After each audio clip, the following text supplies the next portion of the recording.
confused a little with change of location. We're back at the Institute for Government next week, and that's on the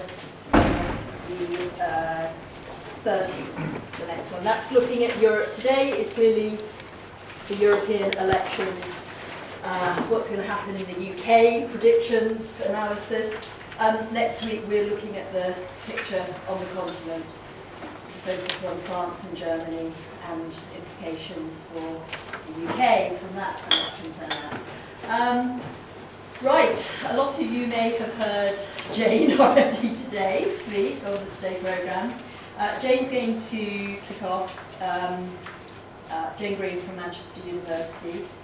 Then Richard Whitaker from Leicester. Both of them will have a focus on UKIP, and Tim Bale will then follow up from the Tory perspective. As it were. The usual sort of 10-minute presentations from everybody, and plenty of time for questions. Okay, well, thank you very much indeed. It's a pleasure to be here. Thank you for coming. You might have heard that we today are launching the first wave of data from the 2015 British Election Study. So the British Election Study is being run by a consortium of universities who took over in 2013 for the study, but this is the first release of data. The universities behind the study are the University of Manchester, where I am. The study is led by Professor Ed Fieldhouse and also supported by Professor Helen Schmidt. And we are also joined by Professor Geoffrey Evans at the University of Oxford and Professor Kees van der Eyck at the University of Nottingham. So today what we've done is release our first wave of online panel study data. So we have a sample of just under 21,000 people. We went into the field between the 20th of February and the 9th of March. So obviously there's a time lag in terms of the release of these data. Some of those things will have changed, some of these things will remain stable, and I'm going to try and differentiate that for you now. So there's been a period of time where we've been obviously cleaning and preparing the data for release, but we've done that today. We've also launched our website. So what I wanted to do was look at vote intentions for the European Parliament election with these new data, and I'll do that now. What we find here is that back in February and March that the outcome was looking quite different. I've included the don't knows there because that's a really important part of understanding just how much change there might be between now and the vote on the 22nd of May. If we exclude the don't knows, what we have is the Labour Party on 30% vote intention, the Conservatives and the UK Independence Party level pegging on 23%, excluding the don't knows.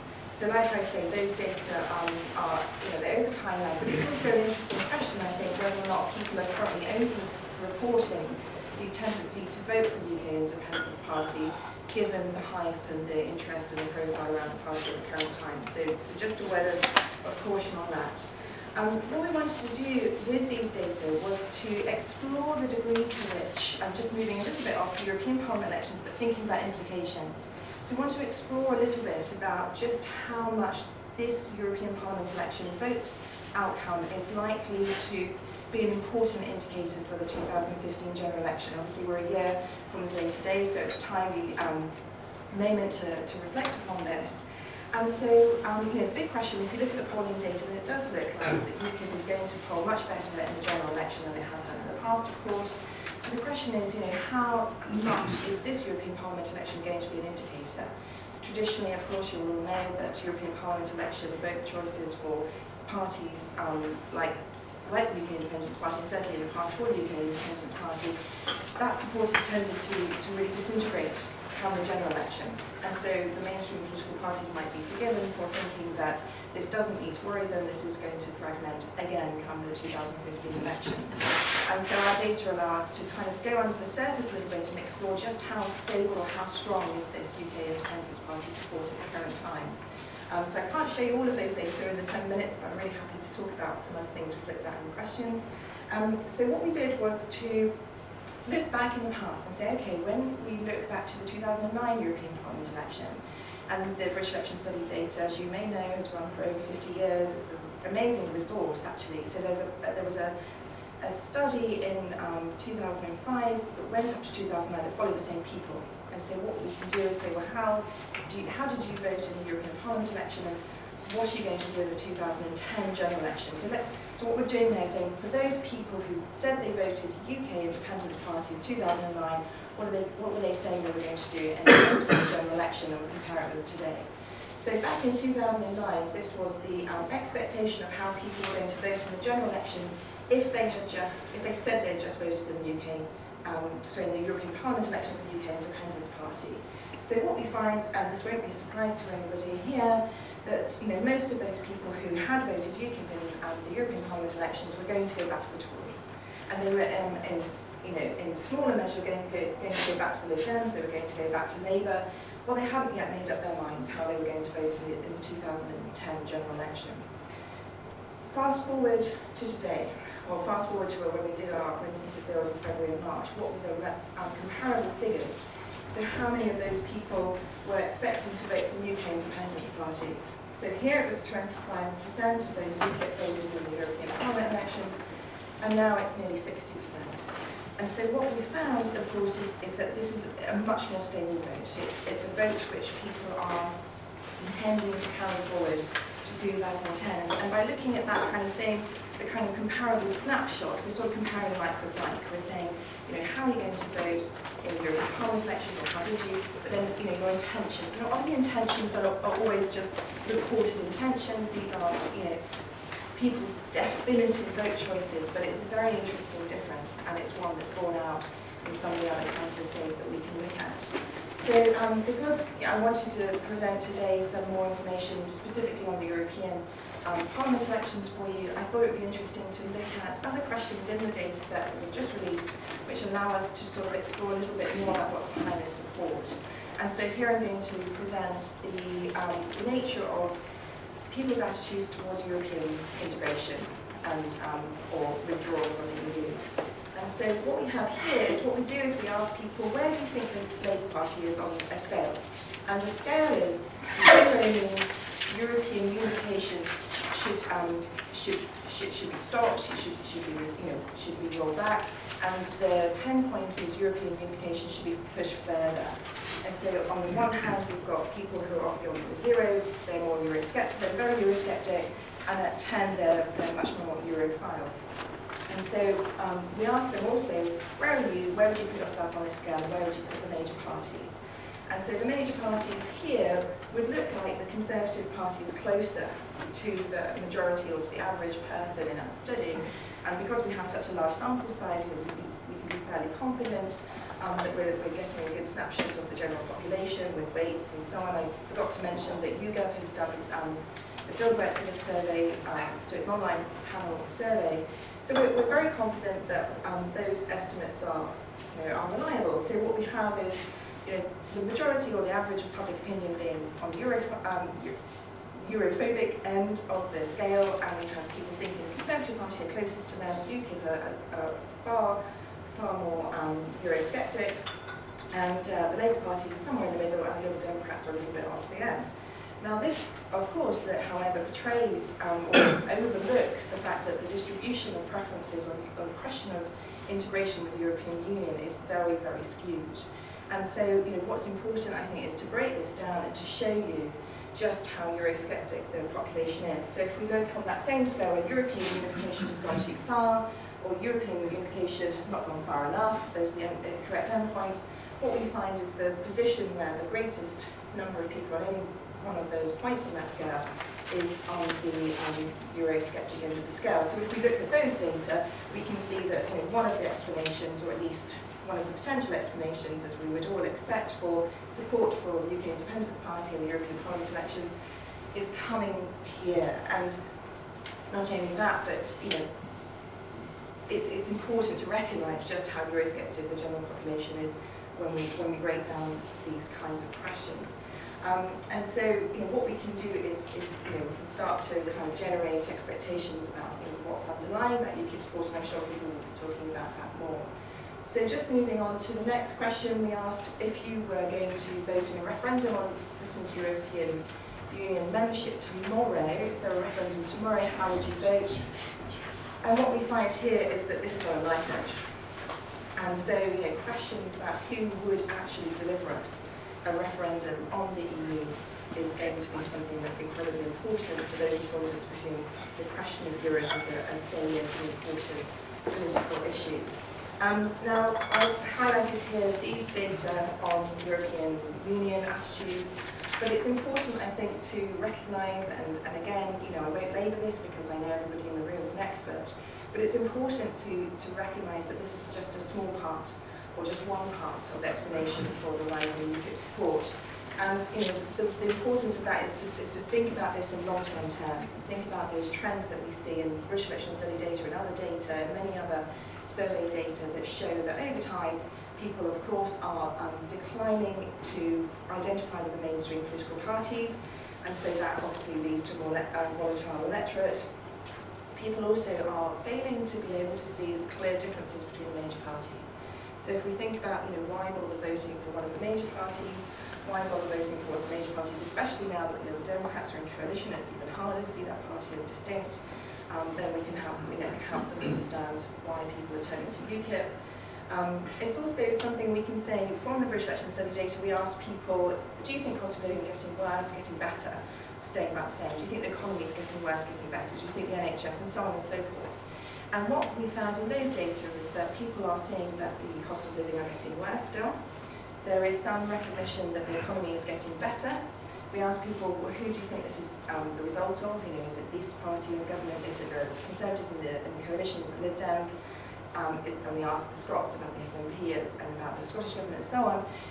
And what we find is that people are holding the Conservative predominantly responsible for the perception that things are not getting better, or that things are getting worse, but they don't yet think that the Labour Party is going to be any better. So we ask them, do you think a future UK Labour government would do any better? And people are responding in very small numbers. So in a sense, if you look away from where the party's policies are to just who's going to deliver us the things we want, it's not clear yet that voters are seeing a clear alternative to what they've got at the moment. So obviously the coalition, very difficult to know how to vote if you are wanting to vote against any of the major parties, given that they all might end up in government together. Increasing tendency to vote for others that we've seen over a very long period of time, which is one of the very important explanations for why the likelihood of a coalition government was so much higher in 2010 and why it still remains high today. A sense of abandonment in terms of the Labour class, the Labour working class vote, which my colleagues Rob Ford and Matt Goodwin have talked about in their book, which some of you will be familiar with, and I think Rick will speak to. And obviously this issue about European Union integration. And I say potentially on immigration, and the only reason I say potentially on immigration is I think if you break down the party's policy positions and ask, we don't do this, it's not traditionally been asked on immigration, but there's ways that we're trying to do this in the future with other data that I'm going to be releasing quite soon. Is we don't yet know if UKIP is perceived as being closer to the majority of public opinion on immigration, but obviously they're talking about it more. So I think that's an open question of how we could understand the role of the issue of immigration in terms of UKIP support. So I'll finish there, just to say that the website's live today. So I hope that you'll enjoy going on that in future. We're going to be, in the summertime, releasing what we're going to call a data playground, where you can use the data yourselves without having to download it, without having to use any statistical software. So I hope that you'll find that a useful resource. Thank you. Thanks, Jane. So I think we're going on to, it should be on there, yes?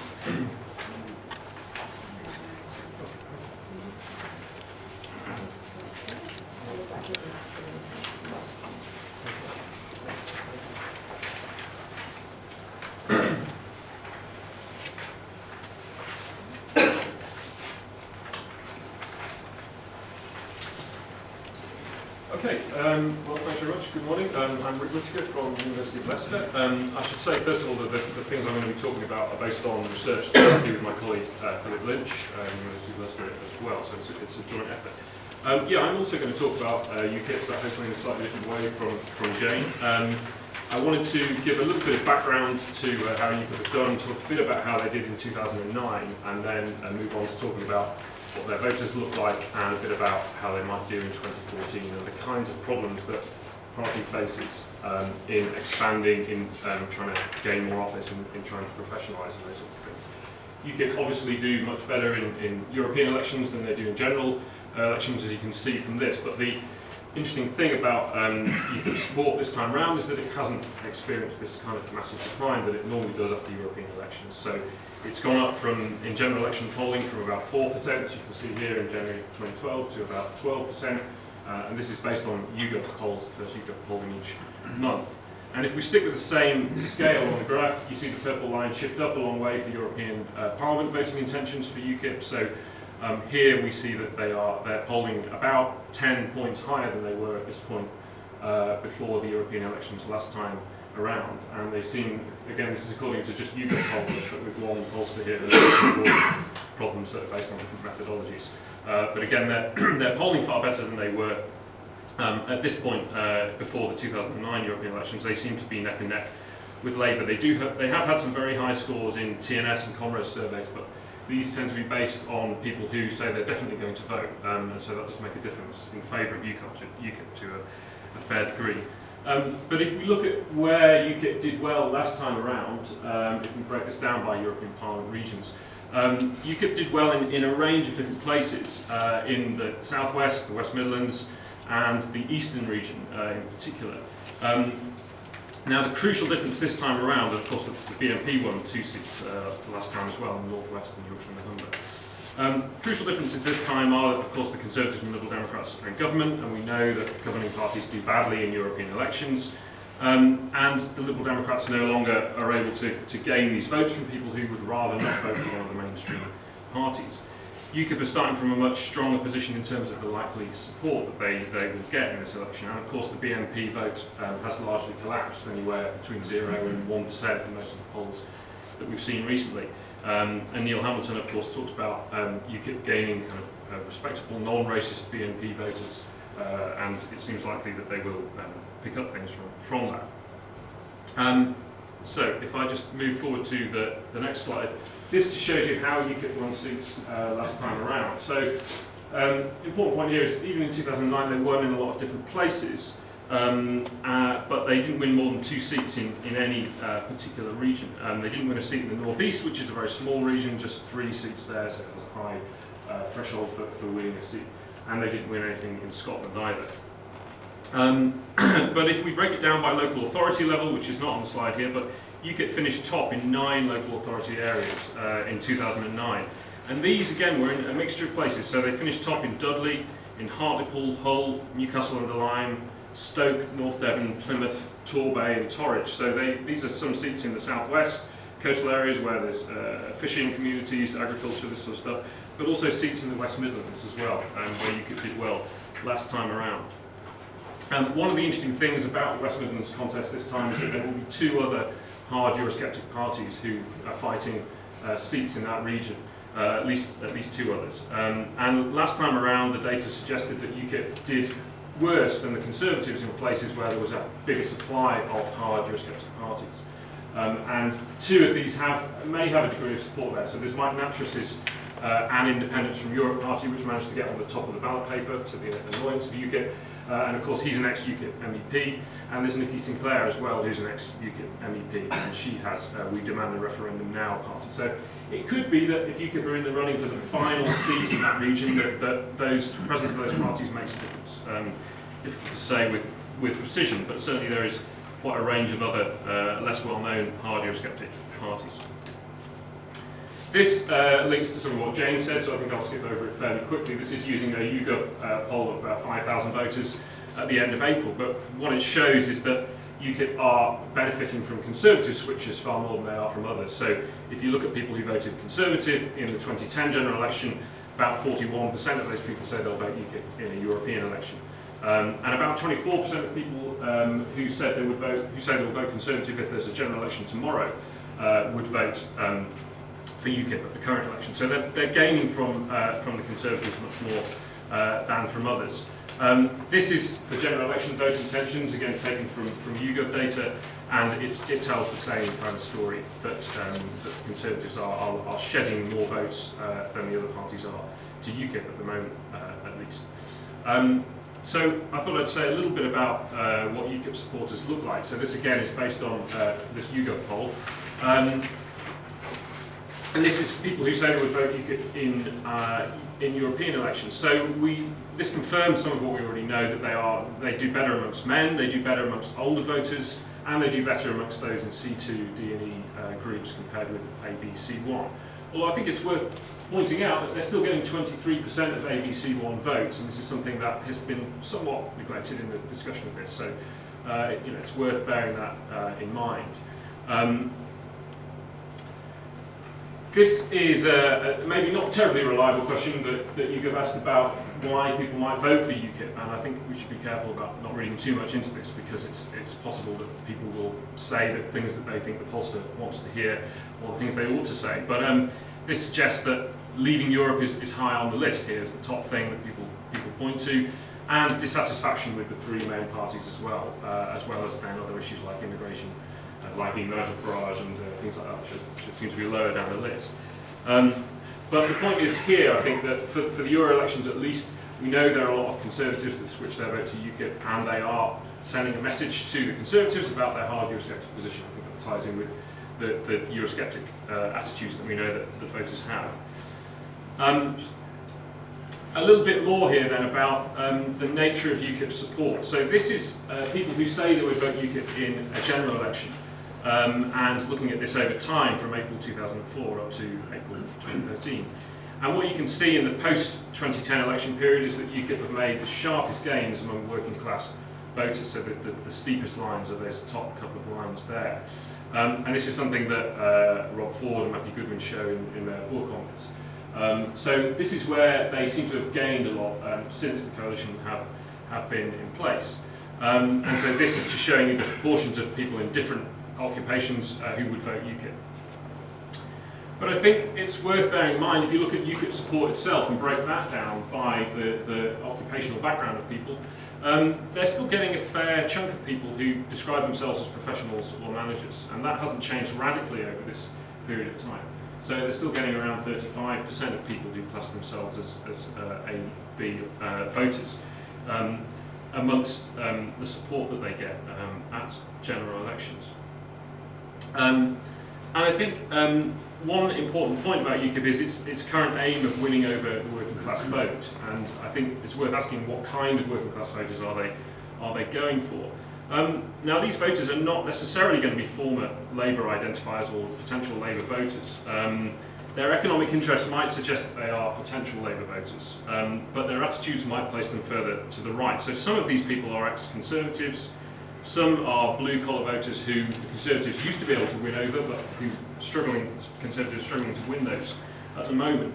And these are the kind of voters for whom Thatcherism had an appeal. So the kind of basis of Thatcherism in patriotism, in social authoritarianism, and the aspirational nature of Thatcherism. And so what UKIP is doing is making it quite hard for the Conservatives to be a cross-class party, to win working class votes that it needs to win general elections in order to get a sufficient number of seats to win.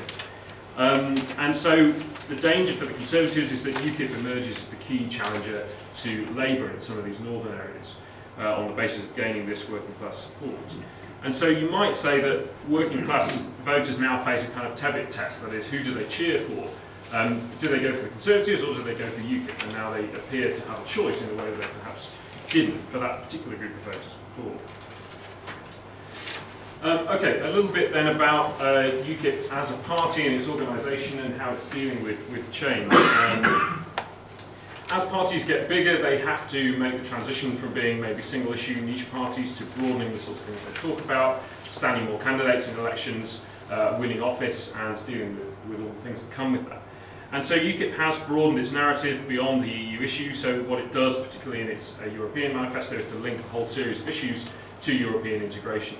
And work on the basis that if we weren't in the EU, we could change various things, like immigration, for instance, like regulation of small businesses, etc., like fuel costs as well, so they have a campaign on that sort of thing. UKIP in the past as well have campaigned on having a flat tax, for instance, and it's not clear whether they're going to stick with this. So they currently have a policy review going on within the party, and we won't know the outcome of that until closer to the 2015 general election. But Farage seems to have said it's not clear there'll be a flat tax policy when they go into the 2015 election, but a simplified tax system. And Farage has also been critical of zero-hours contracts, this sort of thing, in recent recent discussion. So the question here then for UKIP is, would some of their activists who tend to be libertarian, who tend to favour small state, low tax policies, and some of their donors as well, would they stomach a big move in UKIP in terms of their economic policy? So that's not clear, but we'll have to see what they go for in the run up to 2015. The other element of growing is maturing into what you might call new UKIP. So Godfrey Bloom described himself as old UKIP, and there is a new party perhaps emerging. They are becoming more professional in the sense that they've introduced much tougher procedures for selecting their candidates for the European elections. This maybe hasn't worked quite so well for the local elections, where there have been quite a lot of stories about UKIP. But they are also recognising the need, like the Greens did, for example, to build local presence in local councils, and like the Liberal Democrats have done very successfully, in order to have a chance of winning seats at Westminster. So they're stronger in that. They've got a sharper focus on working class support. They're also, I think, more aware of the fact that they do quite badly amongst young people, amongst women, and amongst ethnic minority voters. And so they feature all people from all three of those groups in their first party election broadcast for the European elections. Okay. So to come towards a close, I'm not making predictions here, but just thought I'd put up some of the people who we think may have a chance of winning seats for UKIP. So the people here in purple are those who are incumbent MEPs. The people in larger text we think have got a better chance of winning. Those in smaller text, less chance. And I think the interesting thing here, the women are labelled up in red as well. The interesting thing here is that there will be six incumbent MEPs who will win seats again. But this delegation will look quite different from how it did last time. And one of the reasons for that is that there are 6 to 7 women who are in winnable positions here. So UKIP have got a slightly lower proportion of women on their candidates list than they had last time, but they're in better positions on the regional lists. So whilst they lost the 2 women to other parties that they had that won seats in 2009, nevertheless, many of these women will win seats this time around. Another interesting point about this group is that some of the key figures in UKIP are amongst them. So, for example, Patrick O'Flynn, who's the head of communications for UKIP, Jonathan Arnott, who's the general secretary of UKIP, Tim Aker, who's the head of their policy unit. These people may all end up in the European Parliament, and so it could be tricky for them. They'll have some tricky decisions to make about how they go about their roles once they've become MEPs. And UKIP MEPs tend to have quite a variation in the way they go about this. So someone like Paul Nuttall is often in the UK, campaigning in the UK, is proud of his low attendance record on the Environment Committee in the European Parliament, whereas others, like Stuart Agnew or Lord Dartmouth, William Dartmouth, tend to focus on working in the European Parliament more. But some of these key figures will probably end up basing themselves in London, it would seem, to a fair degree. 11 of the people listed up here as well are former Conservative candidates. I think that's another point that's worth making about the nature of this delegation. Now, we're certainly not saying that all these people are going to get in, because that would be an enormous victory for UKIP. But if we look at how the Conservatives, for example, did last time, in the biggest region, the South East region, where there are 10 members elected, Conservatives won 4 seats on 35% of the vote. And UKIP finished second to the Conservatives in about 19 of the 23 local authority areas in the South East. So if they can do well there, they may get 3 MEPs in the South East. And so they'll certainly improve, and I reckon probably get a minimum of 18 and probably more MEPs in the next time around. Okay, so the last thing I want to say is just a few words about what UKIP will do after the election and what effect this might have. The first problem you'll hear more about this next week, I'm sure, and also more from Tim next, is that they have to form a group in the European Parliament. They've benefited a great deal from Nigel Farage being the co-president of the Europe of Freedom and Democracy group. And this gives him a platform in the European Parliament to make speeches on the set-piece occasions. And they've used that to great effect. The problem they have is, as always, trying to find a group, trying to find palatable partners in the European Parliament. And one of the issues they face is that the Lega Nord, the Italian Northern League, is saying that it will go in with this group formed by Marine Le Pen and Geert Wilders, the Dutch Freedom Party and the Front National. And this is their biggest partner at the moment, and so without them they're going to be scraping around looking for other parties. And the other thing, of course, is they'll be in competition with the UK Conservatives to a degree for the more palatable Eurosceptics that are in the European Parliament. So most of the, in fact all of the partners in UKIP's current group are not hard Eurosceptics. That is, they don't want their country to leave the EU, but they want to reform it in some way or other. So UKIP are going to be on the lookout and in competition to a degree with others to find those sorts of parties. And then the final thing that a UKIP victory, or even a very close second place, will do is, of course, raise lots of questions for other parties in the UK. So the Conservatives, if UKIP win, no doubt there'll be a lot of backbench pressure on Cameron from Eurosceptic backbenchers to go further on immigration, to go further in terms of what the Conservatives want in the EU and renegotiations and this sort of thing. But also this raises questions for Labour too. So how do Labour react to this? They have already reacted to UKIP in a way, but do they have to go further on that? The Liberal Democrats as well have seen, may see a wipeout in these European elections. It's not clear yet, but their vote share is looking pretty poor. So they will have questions to deal with as well. So all three parties will have a lot to reflect on after, all three main parties will have a lot to reflect on after this election, as well as UKIP. Thank you.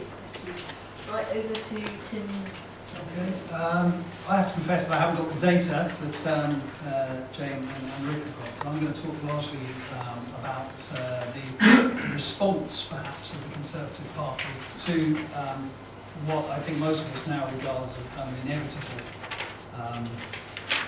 win by UKIP in the European Parliament elections. But I want to preface what I say by saying that I think in some ways the Conservative Party has reaped what it sowed. I think the Conservative Party, by adopting the kind of populist, tub-thumping rhetoric they adopted in the early 2000s, created expectations among voters of what was needed and what was possible that they couldn't possibly then deliver on themselves. In particular, when we elected in 2005 a leader who wanted to get away from all that, but who has found it very difficult to do so. So, in 2014, May 22nd, we've got the elections. What do they hold for the Conservative Party?